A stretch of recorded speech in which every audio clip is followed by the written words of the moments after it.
Bonjour, aujourd'hui nous allons parler d'un chapitre d'histoire de 4e, une difficile conquête, votée de 1815 à 1870. Qui vote? Pour élire qui? Et comment vote-t-on? La première partie, nous allons évoquer la conquête du suffrage universel par les Français entre 1815 et 1848. Nous allons nous poser la question, mais comment les Français ont-ils fait la conquête du suffrage universel entre 1815 et 1848. En 1815, la monarchie est restaurée. Louis XVIII, le frère de Louis XVI, devient roi de France. Le pouvoir est partagé entre le roi et l'Assemblée élue au suffrage censitaire. De 1815 à 1830, le droit de vote est présent, les citoyens élisent les députés, et comme le suffrage est censitaire, il faut payer 300 francs d'impôts par an pour voter et être âgé de plus de 30 ans.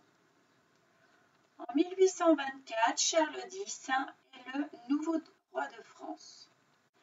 En juillet 1830, il indique qu'il est favorable à un retour à la monarchie et il souhaite limiter le droit de vote. Il est renversé par une révolution, la Révolution de juillet. Louis-Philippe Ier devient roi des Français. Les élections législatives restent censitaires, mais le cens s'élève à 200 francs au lieu de 300 francs et l'âge est réduit à 25 ans. Les adversaires de Louis-Philippe, comme les républicains, défendent le suffrage universel. Ils souhaitent un suffrage pour tous et qui ne soit pas lié au montant des impôts. En 1847, il organise des rassemblements pour une réforme du droit de vote. L'interdiction du dernier rassemblement à Paris déclenche la Révolution de février 1848.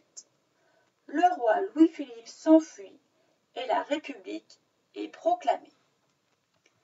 Dans la deuxième partie, nous allons aborder l'apprentissage du suffrage universel par les Français entre 1848 et 1870.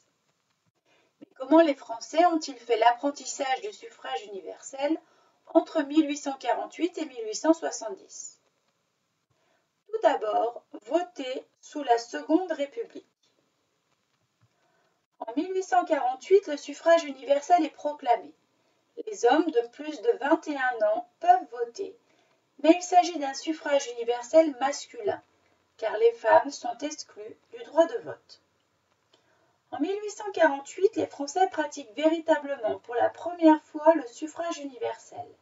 Il s'agit d'élections législatives. Cette pratique est nouvelle, car les Français ont eu peu d'occasions de voter avant 1848. Cette pratique est communautaire. Dans les campagnes, les villageois vont voter en cortège. Cette pratique prend un aspect quasi sacré. Le cortège rappelle les processions religieuses. Le 10 décembre 1848 a lieu l'élection du président de la République au suffrage universel masculin direct pour un mandat de 4 ans. À la surprise générale, Louis-Napoléon Bonaparte, neveu de Napoléon Ier, est élu au premier tour avec une écrasante majorité, 64%. Il est désormais le prince-président. Il a massivement bénéficié du droit de vote des paysans, mais aussi d'une partie des bourgeois, des citadins et des ouvriers. Il a bénéficié de la renommée de son nom et d'une campagne électorale efficace. Lors du vote, l'électeur dispose d'une carte, mais il n'y a encore ni isoloir ni enveloppe. En 1850, l'Assemblée nationale a restreint le suffrage universel masculin à cause de la peur des revendications ouvrières. L'Assemblée nationale impose 3 ans de résidence dans une même commune pour voter, ce qui vise à exclure les ouvriers. Ensuite, voter sous le Second Empire de 1852 à 1870. Le 2 décembre 1851, Louis-Napoléon Bonaparte organise un coup d'État car il souhaite rester au pouvoir au-delà de son mandat. Il devient alors Napoléon III par un plébiscite. Un plébiscite, c'est une consultation directe du peuple auquel on demande de répondre par oui ou par non à une question.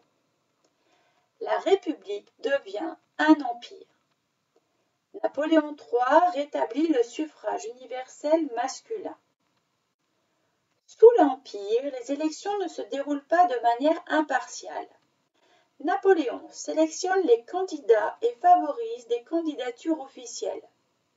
La campagne électorale des candidats est favorisée, les bulletins leur sont offerts et ils obtiennent des aides financières.